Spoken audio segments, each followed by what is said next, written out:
Hello, pre-calc students, and welcome. Today, we're going to be starting Chapter 9. Woo! We're going to be talking about conic sections. Specifically, we're going to start with a section I made up called 9.0. We're going to talk about the circle. So we're going to graph circles and write equations for circles in today's lesson. So first, let's talk about conic sections. That word describes all the possible ways you could intersect a double right cone. So for example, you take this double right cone, that's a cone stacked on top of a cone, and you cut it with a plane, and you can see the shape that you make there is a circle. If you tilt that plane so it's at an angle, it cuts something that is like an oval-like shape, which is called an ellipse. And if you turn it a little more so it's actually parallel with the edge, you get this shape that goes on forever. That is a parabola. And if you tilt that plane even more so it's straight up and down, you actually end up cutting both cones, and you get this graph that has two separate parts, and that is called a hyperbola. And those are the four graphs types of shapes we're going to be looking at in Chapter 9. Today we're going to start with a circle. So a circle is defined as a set of points in a plane which are equidistant from a given point called the center of the circle. And then the distance from the center to any point is called the radius. I hope that's all stuff you know already. Reminder of the equation for a circle, the standard form, we call the radius r, and the coordinates of the center are the point hk. And the formula for standard form is this: x minus h squared plus y minus k squared equals r squared.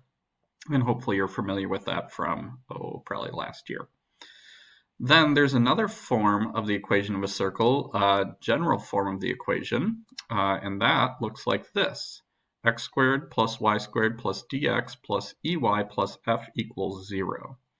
And then in this formula, d, e, and f are just constants. They're numbers. And basically D, E, and F, like none of those are the radius or the center. Basically, you could imagine taking this and like foiling each of these and then combining like terms, and you would get something like this. And that's called general form. So let's take a look at the following. How do you write the standard form for a circle with this center, 4, -1, and this radius, 6? So again, standard form is this one, and you'll see that we just need to identify that this is hk and this is r, and then we plug those values into our formula for standard form.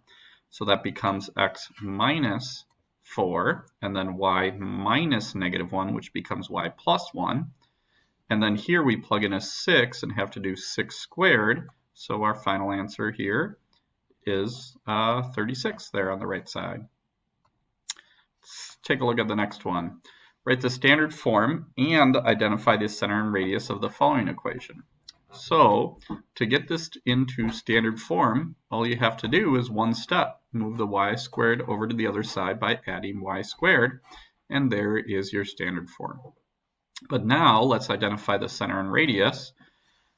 Since it's just x squared and not like an x minus h, that means h is 0. And same thing here. Since I just see y squared and I don't see y minus anything, that means k is 0. Which means that this equation could be written like this, and that tells us that the center is at the point 0, 0. To find the radius, it is simply the square root of this number right here. The square root of 64 is 8. All right.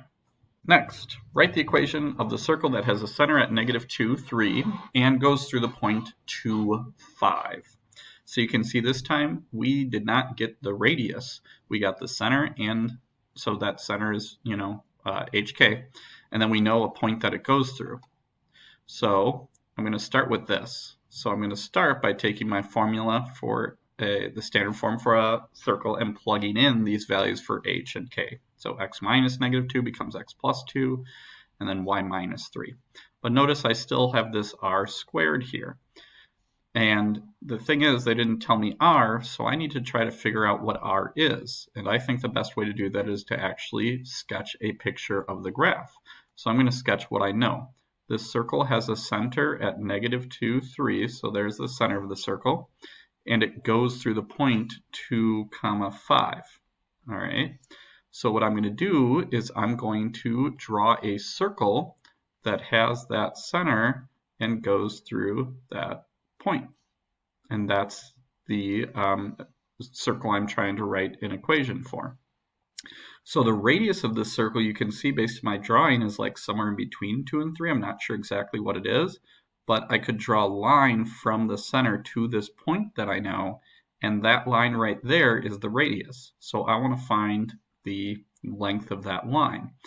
One way to do that is, if you've drawn a good picture here, you can just draw in a right triangle using that line, and you can see that this side length is 4 units long and this one is 2 units long, and then you can use the Pythagorean theorem to find the hypotenuse of this right triangle.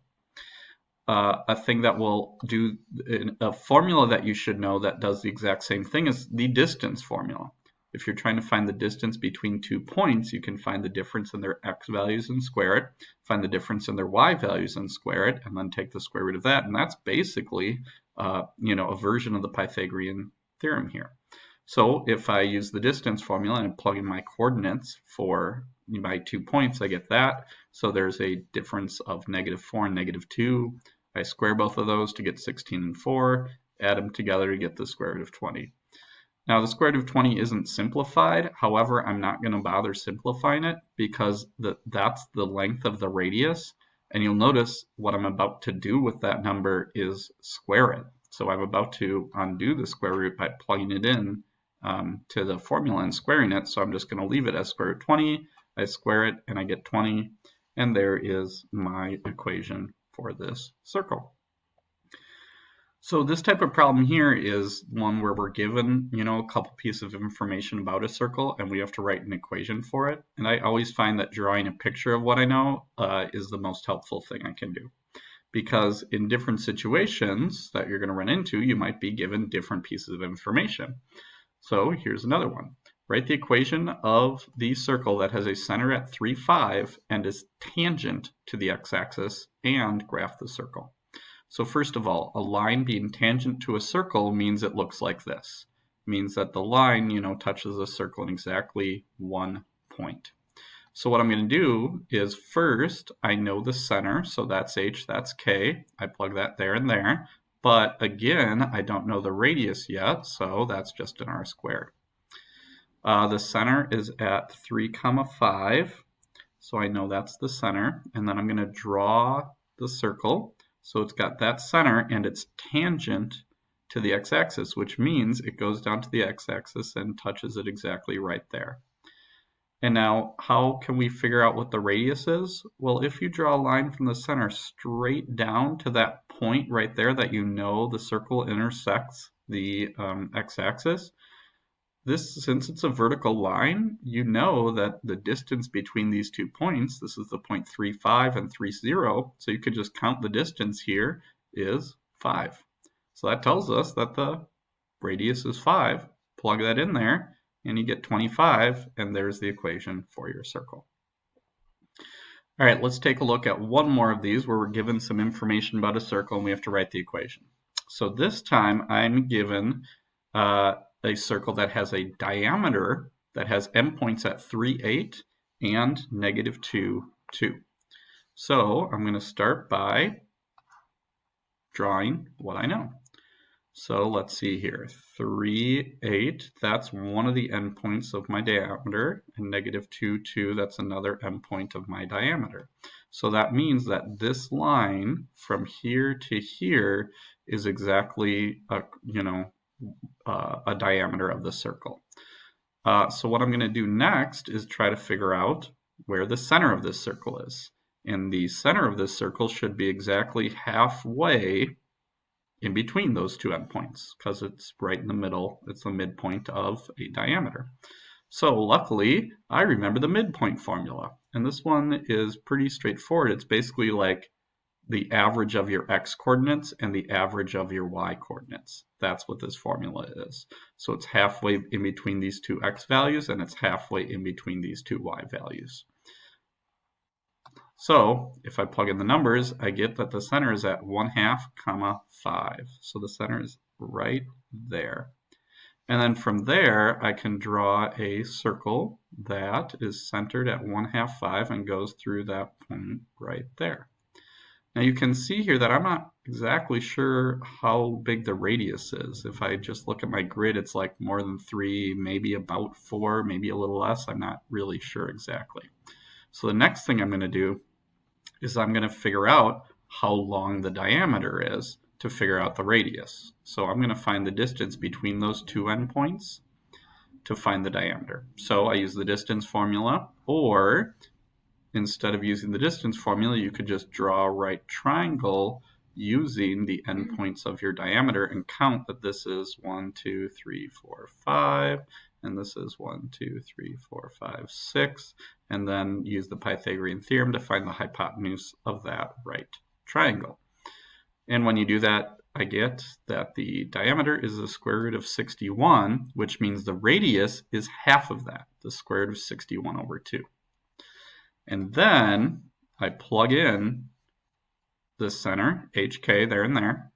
And then the radius is the square root of 61 over 2. So when I plug that in, I have to square that. And so my final answer then would be x minus 1/2 squared plus y minus 5 squared equals, I square the top and square the bottom to get 61/4. And that's how I can write my final answer. So that's where we're going to stop for today. Please, as always, email me with any questions you have.